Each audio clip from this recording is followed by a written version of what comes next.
اپنے دیکھنے اور سننے والوں کو ہمارا سلام۔ میں آپ کو باپ اور بیٹے اور القدس کے نام میں خوش آمدید کہتا ہوں۔ آج دیکھیں ایک نیا سال ہے ہمارے لیے۔ یہ لتوریائی یا کلیسیائی کیلنڈر کے حساب سے یہ آج ایئر بی کا ہے، یعنی دوسرے سال کا پہلا اتوار ہے۔ اور ہمیشہ جو کلیسیائی سال کا پہلا اتوار ہوتا ہے وہ آمد کا پہلا اتوار اسے کہا جاتا ہے۔ یہ 4 زمانوں کا ذکر ہے، پہلا، دوسرا، تیسرا، چوتھا اتوار اور پھر کرسمس۔ یہ قسم کا یہ بھی ایک علامتی انتظار ہے جو ہم کرتے ہیں، لیکن ہمارے لیے تو یہ علامتی نہیں، اور کلیسیا نے اس کو مخصوص کیا ہے۔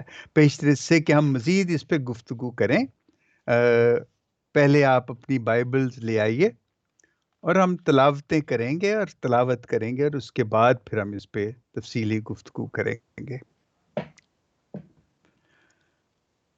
آج کی پہلی تلاوت ہے اشعیاء نبی کا صحیفہ، اس کا 63واں باب، 16 سے 17 اور 19ویں آیت، اور پھر 64واں باب، اس کی تیسری سے 5ویں آیت تک۔ یہ ذرا تھوڑا مشکل ہوتا ہے کہ اس طرح ٹکڑوں میں، لیکن آپ پورا پڑھ لیں 63واں باب اور 64واں باب، تو اس میں کافی چیزیں آپ کو۔ اس کے بعد زبور ہے، زبور 80، آج کا زبور 80 ہے، اور نئے عہد نامے سے کرنتھیوں کے نام پولس رسول کا پہلا خط، اس کا پہلا باب، 3 سے 9 آیت تک۔ اور آج کی انجیل جو ہے، اب ہم دوسری انجیل یعنی مرکز کی انجیل سے اس سال ہم اس پہ گفتگو کریں گے، اور اسی سے ہم تلاوتیں کریں گے۔ اور آج کی پہلی تلاوت ہے 13واں باب، 33ویں آیت سے لے کے 37ویں آیت تک، 33ویں آیت سے لے کے 37ویں آیت تک۔ اور اس میں یوں لکھا ہے: تم خبردار اور جاگتے رہو اور دعا کرو، کیونکہ تم نہیں جانتے کہ وہ وقت کب ہوگا۔ یہ شخص کی طرح ہے جو گھر چھوڑ کر غیر ملک کو چلا گیا اور اپنے غلاموں کو اختیار اور ہر ایک کو اس کا کام دیا، اور دربان کو حکم دیا ہو کہ جاگتا رہے۔ بس تم جاگتے رہو، کیونکہ تم نہیں جانتے کہ گھر کا مالک کب آئے گا، شام کو یا آدھی رات کو یا مرغ کے بانگ دیتے وقت یا صبح کو۔ ایسا نہ ہو کہ اچانک آ کر وہ تمہیں سوتا پائے۔ اور جو کچھ میں تم سے کہتا ہوں وہی سب سے کہتا ہوں کہ جاگتے رہو۔ انجیل جلیل کے وسیلے سے ہماری خطائیں معاف کی جائیں۔ اے مسیح، تیری ستائش ہو۔ بڑی مختصر سی انجیل ہے، اور اس کا ایک ہی سب سے بڑا جو آپ سمجھے موضوع ہے، جاگتے رہو۔ اب یوں سمجھیں کہ یہ آپ کو یاد ہے کہ وہ پچھلے دنوں جب ہم نے انجیل پڑھی تھی، جس میں وہ اپنے نوکروں کو کچھ رقم دے کے جاتا ہے، یہ اسی کی سمری سمجھ لیں۔ لیکن اس میں ایک بات، اس میں بھی یہ تھا کہ وہ دولت جو دے کے جاتا ہے وہ ان کو رکھوالی کے لیے اور اس کے استعمال کے لیے اور اپنے فائدے کے لیے ان کو دے کے جاتا ہے۔ وہ دولت ان نوکروں کی نہیں تھی، ان غلاموں کی نہیں تھی۔ آج بھی یسوع کچھ اسی طرح کہتا ہے کہ اپنے دربان کو حکم دیا ہو کہ جاگتا رہے۔ ہمیں یسوع کہہ رہا ہے کہ ہم ایسے ہی جاگتے رہیں جیسے ایک دربان جو ہے وہ جاگتا رہتا ہے، اور دربان کیا ہوتا ہے کہ وہ کسی چیز کی رکھوالی کرتا ہے، کسی گھر کی رکھوالی کرتا ہے، لیکن وہ گھر جو ہے، وہ جائیداد یا جو عمارت ہے وہ اس کی نہیں ہوتی۔ ہم بھی ہمیں بھی خدا نے جاگتے رہنے کے لیے کہا ہے، لیکن ہمیں وہ کیا چیز ہے جس کے لیے ہمیں جاگتے رہنا ہے؟ ہم کس کی رکھوالی کر رہے ہیں؟ یا ہمیں کون سی ایسی چیز دی گئی ہے کہ جس کی رکھوالی کرنی چاہیے؟ ہمارے پاس تو کوئی چیز بھی اپنی نہیں، یہاں تک کہ ہماری اپنی جان جو ہے، جسے میں کہتا ہوں میری جان، ہائے میری جان، وہ بھی میری نہیں ہے۔ کوئی چیز ایسی نہیں کہ جو میری ہو۔ جس گھر میں میں اس وقت بیٹھا ہوں، جس جگہ میں بیٹھا ہوں، جو کپڑے میں نے پہنے ہیں، جو کچھ میں دیکھ رہا ہوں اپنے دائیں بائیں، یہ میرا نہیں ہے۔ میں اس کا رکھوالا ہوں، یا اس کے لیے ان چیزوں کا ذمہ دار ہوں۔ میری اولاد، ان کا میں ذمہ دار ہوں، ان کے لیے مجھے جاگتے رہنا ہے۔ میرے ارد گرد دائیں بائیں جو کچھ بھی ہے، اس کے لیے مجھے جاگتے رہنا ہے۔ اب یہ جاگتے رہنے کو تو ہم یہ بھی سمجھ سکتے ہیں کہ یسوع ہمیں ایک قسم کی ایک ہدایت کر رہا ہے کہ تم جاگتے رہو، یعنی تم ذمہ دار رہو۔ ہر چیز جس کا تعلق تم سے ہے، یا ہر چیز جس کے لیے تمہیں ذمہ دار بنا دیا گیا ہے، تو وہ تمہاری اب ذمہ داری ہے، اور اس ذمہ داری سے اس چیز کو نبھاؤ۔ اب دیکھیں، یہ بات تو صحیح ہے کہ ہم صبح سے لے کے شام تک، اور جب سے پیدا ہوتے ہیں مرنے تک، ہم ذمہ داریاں ہی نبھاتے ہیں۔ اور جب ہم ذمہ داریاں نبھاتے ہیں تو ایکچولی ہم ایک طرح سے جاگتے بھی رہتے ہیں۔ تو ذمہ داریاں نبھانا، جاگتے رہنا، وہ ہمیں کہتا تو ہے، لیکن بات ایسے ہے بھائی اور بہنوں کہ جاگتے رہنا یا ذمہ دار رہنا، ذمہ داری کو اگر ذمہ داری سمجھ کے ہم اپنے سب کام کریں اور کرتے جائیں، تو ذمہ داری ایک وقت آتا ہے کہ وہ بوجھ بن جاتی ہے۔ اس کا میں پہلے بھی ذکر کر چکا ہوں۔ ذمہ داری بغیر محبت کے بڑی مشکل چیز ہے، اور بڑی بدمزہ چیز ہے، بڑا بوجھ ہے۔ اور محبت اس لیے کہ خدا نے، اب دیکھیں، یسوع جو محبت کی علامت ہے، جو محبت بن کے پیدا ہوا، محبت کے لیے ہی وہ مر گیا، اور محبت کے لیے بھی آج ہمیں وہ ہدایتیں کرتا ہے اور ہمیں امید دلاتا ہے کہ میں ہوں نا، تم فکر مت کرو۔ تو یہ جو محبت ہے، اس لیے جو ذمہ داری ہے، اسے محبت سے الگ نہیں کرنا۔ اگر ہم نے اس سے الگ کر دیا تو پھر ہم مشکل میں پھنس جاتے ہیں۔ ہمارا جاگتے رہنا بھی یہ اسی لیے ہے، جیسے ماں اپنے بچے کے لیے جاگتی رہتی، جب وہ ذرا سا بھی روتا ہے تو وہ جاگ جاتی ہے، اور اگر وہ تکلیف میں ہے تو وہ تو سوتی نہیں، وہ جاگتی رہتی ہے۔ وہ کیوں جاگتی ہے؟ کیونکہ اس کو محبت ہے۔ تو ہماری ذمہ داریاں اگر محبت سے نہیں ہیں تو پھر وہ ذمہ داری نہیں، وہ پھر بوجھ ہے، اور اس میں کچھ لطف نہیں رہتا، اس میں کوئی مزہ نہیں رہتا۔ اور ذمہ داری جو ہے، دیکھیں، اس ذمہ داری میں پھر بہت کچھ، یہ جو جاگتے رہنے کی جو یہ ترکیب یا یہ جو ہدایت ہے، مجھے تو یہ اتنی زبردست لگتی ہے کہ اس کو جتنا بھی آپ پھیلائیں، جہاں جس طرف بھی لے جائیں، یہ بڑھتی چلی جاتی، لیکن آپ اس جاگتے رہنے کو محبت سے الگ نہیں کر سکتے۔ اور اگر آپ محبت سے الگ کر لیں گے تو پھر یہ ذمہ داری کے زمرے میں آ جائے گی، اور پھر بوجھ بن جائے گی۔ یہ جاگتے رہنا، محبت میں جاگتے رہنا ہے کہ اپنے آس پڑوس، دائیں بائیں۔ اب دیکھیں، پچھلے دنوں کسی نے ہم نے باتیں کی تھیں بڑی، تو کسی نے ہمیں کہا کہ بھئی، ایک شخص جو ہے، مثال کے طور پہ اس نے کہا کہ میں کس طرح بھوکوں کو کھانا کھلانا، پردیسیوں کو گھر ٹھہرانا، بیماروں کی تیمارداری یا ان کو دیکھنے جانا، قیدیوں کو دیکھنا، اور ننگوں کو کپڑے پہنانا، میں کیسے کر سکتا ہوں یا کر سکتی ہوں؟ یقیناً یہ بڑی مشکل چیز ہے۔ یہ جو آج کا جو ہمیں کہتے ہیں جاگتے رہنا ہے، یسوع یہ نہیں کہا کہ جاگتا رہ یا جاگتی رہ، اس نے کہا جاگتے رہنا. ہم سب کو کہا ہے، اور سب کو اس لیے کہا ہے کہ وہ جانتا ہے کہ جب ہم اس کے بدن اور اس کے خون کے حصے دار بنتے ہیں، جب ہم اس کا بدن اور خون لیتے ہیں، تو ہم اس کے جسم کا حصہ بن جاتے ہیں. تو یہ جو کلیسیا اس کا بدن ہے، تو جب بدن ایک ہے تو پھر ذمہ داریاں بھی سب کی ایک ہیں. پھر ایک بھوکے کو کھانا کھلانا وہ پھر ہم سب کی ذمہ داری ہے. تو وہ کسی کو مشکل نہیں لگے گا. ہمیں مشکل اس لیے لگتا ہے کہ ہم انفرادی طور پہ اپنے اندر دیکھنے لگتے ہیں کہ یار یہ میں کیسے کروں گا. ہمیں وہ سمجھ ہی نہیں آتی، وہ جاگنا ہی نہیں آتا کہ ہم تو یسوع کا بدن ہے، ہمیں ایک ہونا ہے.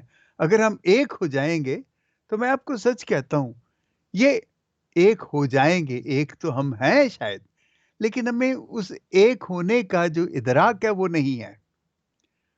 ابھی کہیں بھی اگر مثال کے طور پہ وہ پچھلے دنوں جب یوسف یوحنا کھیلا کرتا تھا، تو میدان میں آ کے جب صلیب کا نشان کرتا تھا، تو آپ یقین کریں کہ دنیا بھر کے جو کرسچن تھے، مسیحی تھے، وہ ان کا دل بڑا ہو جاتا تھا. وہ سب ایک ہو جاتے تھے. یہ ہے جاگتے رہنے کا جو وہ رشتہ بنتا ہے. لیکن یہاں پہ یہ جو جاگتے رہنا اور یہ جو نیا سال جو ہے ہمارا، اور کرسمس کی تیاری جو ہے، وہ اس لیے بھی یہ جاگتے رہنا ہے کہ یسوع بھی تو اسی لیے آیا کہ ہم سب کو تیار کرے کہ بھی جاگتے رہو، ایک ہو جاؤ، تاکہ کوئی ضرورت مند نہ رہے. اس نے ہمیں یہ کہا. اور میرا میرا تو یقین ہے کہ یہ جو اس سال جب ہم اب نئے سال میں جب داخل ہو رہے ہیں اور ہم کرسمس کی تیاری کر رہے ہیں، تو ہم اس چیز کی بھی تیاری کریں گے. اور اس کے لیے یقیناً ہمیں بڑی دعاؤں کی ضرورت ہے، ریاضت کی ضرورت ہے، توبہ کرنے کی ضرورت ہے، اپنا نیا اسکرپٹ آف لائف لکھنے کی ضرورت. نئے سرے سے ہم اپنی زندگی کے بارے میں اپنا پروگرام لکھیں کہ ہم نے کیا کرنا ہے. ہم نے ایسے زندگی گزاری تھی، اب ہم یسوع کو اپنی زندگی کا کون سا تحفہ یا زندگی بطور تحفہ ہم کیسے اسے کیا دے سکتے ہیں. اب یہ تیاری کا وقت ہے، اور یہ تیاری ہم نے کرتے رہنا ہے. میں اصل میں آج آپ سے کچھ اور باتیں بھی کرنا چاہتا ہوں کہ کرسمس کے ساتھ بہت سی چیزیں ایسی ہیں جن کا ذکر بائبل میں نہیں ہے اور ہم لوگ کرتے ہیں. اور ہم کیتھلک تو بیچارے زیادہ ہی مورد الزام ٹھہرائے جاتے ہیں، کیونکہ ہم تو بہت سی چیزیں ایسے کرتے ہیں جن کا بائبل میں ذکر نہیں ہے اور ہم کرتے ہیں. اور اس پہ بہت سے ہمارے بھائی جو ہیں وہ ہم سے گلہ کرتے ہیں کہ بھی تم یہ کیوں کرتے ہو. اب دیکھیں، اب جب یہ آمد کا زمانہ شروع ہوتا ہے، آمد کا موسم شروع ہوتا ہے، تو کیا ہوتا ہے کہ آپ دیکھیں گے کہ گرجوں کی پوری حیت بدل جاتی ہے. ان میں جو التار کے کپڑوں کا رنگ وہ بدل جاتا ہے، اور کاہن جب وہ ماس کرنے آتا ہے اس کا لباس بھی فرق ہو جاتا ہے. یہ سب کچھ ارغوانی رنگ میں تبدیل ہو جاتا ہے، جسے ہم جامنی رنگ کہتے ہیں. وہ پرپل رنگ میں تبدیل ہو جاتا ہے، سب کچھ پرپل ہو جاتا ہے. اور پرپل رنگ جو ہے، یہ جو ارغوانی رنگ ہے، یہ تو ایک شاہی رنگ بھی اسے کہتے ہیں، لیکن یہ اصل میں دکھوں کا رنگ بھی ہے، توبہ کا رنگ بھی ہے. اور یہ ہمیں یاد دلاتا ہے کہ یہ جو اب موسم ہے آمد کا، اس میں ہم نے اپنی جب تیاری کرنی ہے، تو تیاری جو ہے وہ کہاں سے شروع کرنی ہے؟ وہ ہم نے اپنے دل سے شروع کرنی ہے.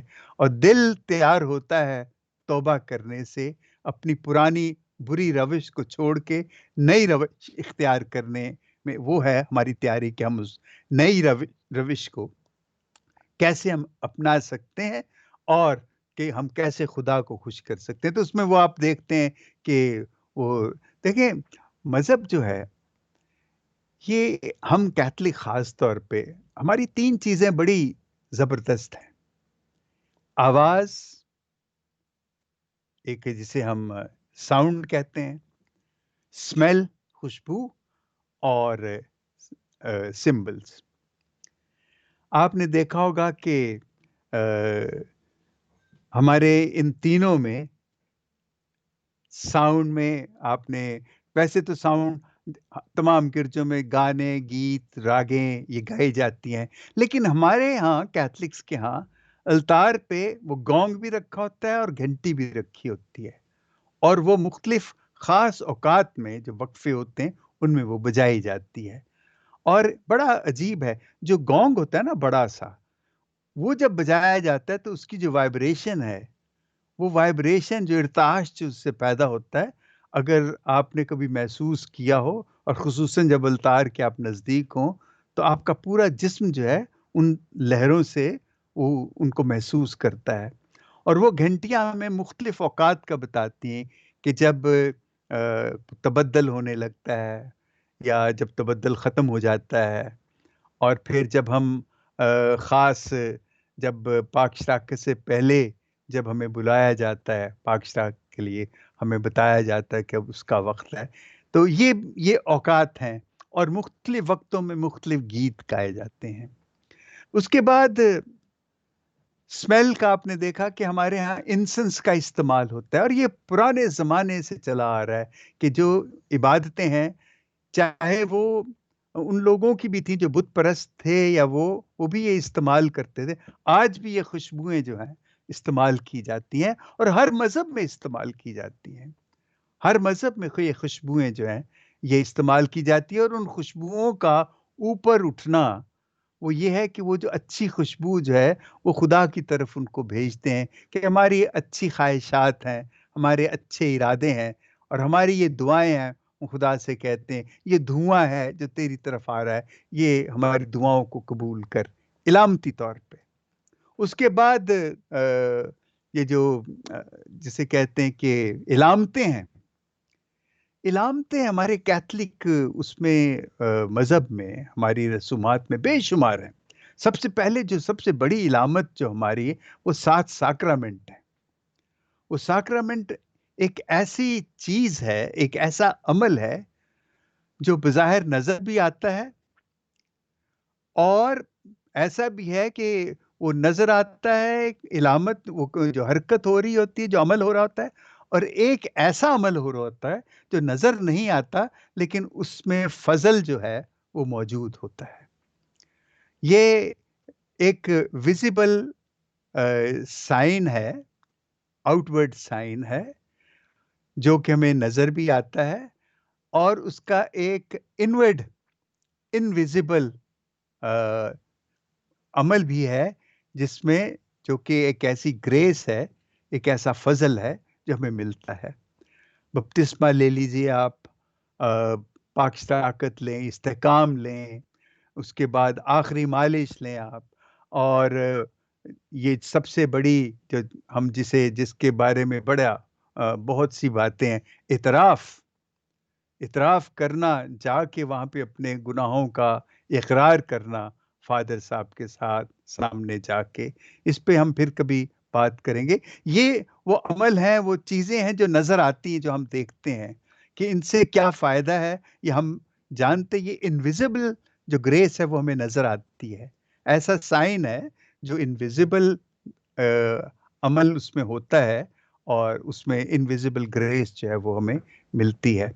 اب کرسمس کے دنوں میں جو خاص چیزیں ہمیں جن کے بارے میں آپ سے بات کرنا چاہتا ہوں، آپ نے دیکھا ہوگا کہ آ، التار کے اوپر یا التار کے نزدیک ایک رید رکھی جاتی ہے، ایک ہار سا گول سا بنا کے رکھا جاتا ہے، سبز رنگ کا، اور مختلف رنگوں کے پھول ہوتے ہیں، اور اس میں 5 شمع موم بتیاں بڑی جلائی جاتی ہیں۔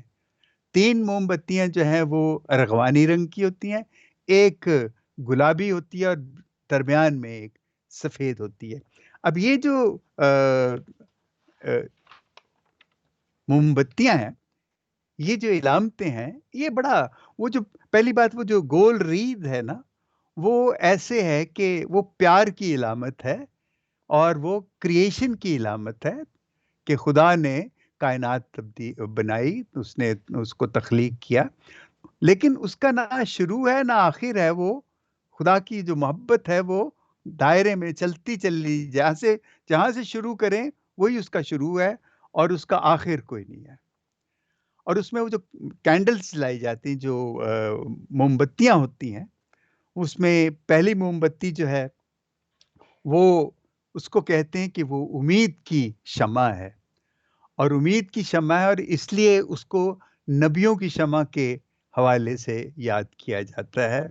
اور وہ یہ ہے کہ چونکہ نبی جو تھے انہوں نے امت کو، قوم کو امید دلائی، یسوع کے آنے کی، نجات دہندہ کے آنے کی امید دلائی، اور وہ پہلی جو شمع ہے اس کو کہا جاتا ہے کہ وہ امید کی شمع ہے۔ دوسری شمع، شمع شمع کیا، دوسری شمع جو ہے، دوسری جو موم بتی آپ کہہ لیجئے، وہ ہے، اس کو کہتے ہیں کہ ایمان کی شمع ہے۔ اور یہ شمع جو ہے، یہ مقدسہ مریم اور مقدس یوسف کا جو بیت لحم کو سفر ہے، یہ اس کی یاد دلاتی ہے کہ وہ، دیکھیں، یسوع جو ہے وہ اپنی ماں کی کوکھ میں ہے، اور مقدس یوسف ان کو لے کے بیت لحم کو جا رہا ہے۔ اور بیت لحم جو ہے یہ وہی شہر ہے جہاں داؤد پیدا ہوا تھا، داؤد بھی بیت لحم میں پیدا ہوا تھا۔ اور بیت لحم کا مطلب بھی یہی ہے کہ لحم کا گھر، بیت الحم، آپ کہیں گوشت کا گھر، بیت لحم۔ یہ یسوع کے حوالے سے یہ بڑی صحیح ایک اصطلاح بنتی ہے، اور بڑا ایک عجیب و غریب معجزہ سا بھی لگتا ہے کہ یہ ایسے ہے۔ اور تیسری جو شمع ہے وہ گلابی رنگ کی جو ہوتی ہے، اس کو کہتے ہیں وہ مسرت کی، خوشی کی شمع ہے۔ اور وہ شمع جو ہے وہ اس حوالے سے اسے گڈریوں کی شمع بھی کہا جاتا ہے، کہ جب گڈریے باہر ویرانے میں آگ تاپ رہے ہوتے ہیں تو کیا ہوتا ہے کہ فرشتے آتے ہیں، اور ان کو وہ فرشتہ آ کے کہتا ہے کہ میں تمہیں خوشی کی خبر دیتا ہوں کہ آج داؤد کے شہر میں تمہارے لیے ایک منجی پیدا ہوا ہے، جو ساری دنیا کی نجات کا سبب بنے گا۔ تو وہ خوشی میں اٹھتے ہیں، اور جا کے وہ پھر اس خوشی کی جو خبر ہے اس کو دیکھتے ہیں بیت لحم میں جا کے۔ اور جو تیسری شمع جو ہے گلابی رنگ کی، اور یہ تو میں نے آپ کو بتا دیا۔ ہاں، چوتھی شمع جو ہے وہ امن کی علامت ہے، اور امن کی علامت اس کو کہتے ہیں، یہ فرشتوں کی شمع ہے۔ اور فرشتے جب وہ گڈریوں کو خبر دے دیتے ہیں تو پھر فرشتوں کا ایک گروہ جو ہے، ایک بڑا لشکر جو ہے، وہ یہ گاتا ہوا جاتا ہے، عالم بالا پر خدا کو جلال، اور زمین پر نیک نیت آدمیوں کے لیے سلامتی۔ اور یہ جو ہے، یہ فرشتوں کا وہ گیت، اور یہ فرشتوں ہی کی علامت اس کو کہا جاتا ہے۔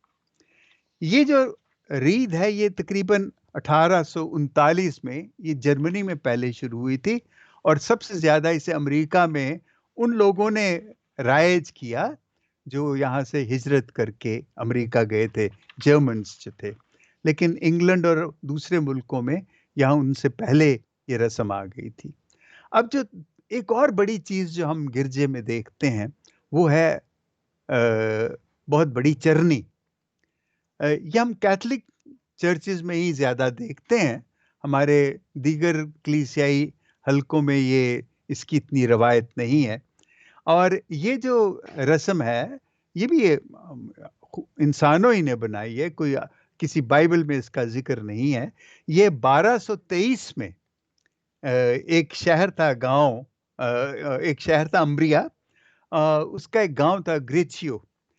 یہاں پہ مقدس فرانسس اسیسی کے جو تھے، انہوں نے یہ رسم رائج کی تھی۔ تو انہوں نے اس وقت کا جو پوپ تھا ہونوریوس تھرڈ، تیسرا ہونوریوس سوم، اس سے اجازت لی کہ میں نئے طریقے سے کرسمس منانا چاہتا ہوں، اگر آپ اجازت دیں۔ تو انہوں نے کہا اجازت ہے۔ تو مقدس سیسی کا ایک دوست تھا، جیوانی ولیتا کے ساتھ انہوں نے ایک پروگرام بنایا۔ انہوں نے کہا کہ اگر مقدس فرانسس نے اس کو کہا کہ اگر تو کرسمس نئے طریقے سے منانا چاہتا ہے تو جو میں کہتا ہوں وہ تو یہ کر۔ اس نے کہا کہ ٹھیک ہے۔ تو وہ اپنے گاؤں گریچیو میں، وہاں ایک غار تھی، تو وہاں پہ اس نے اس غار میں چرنی بنائی،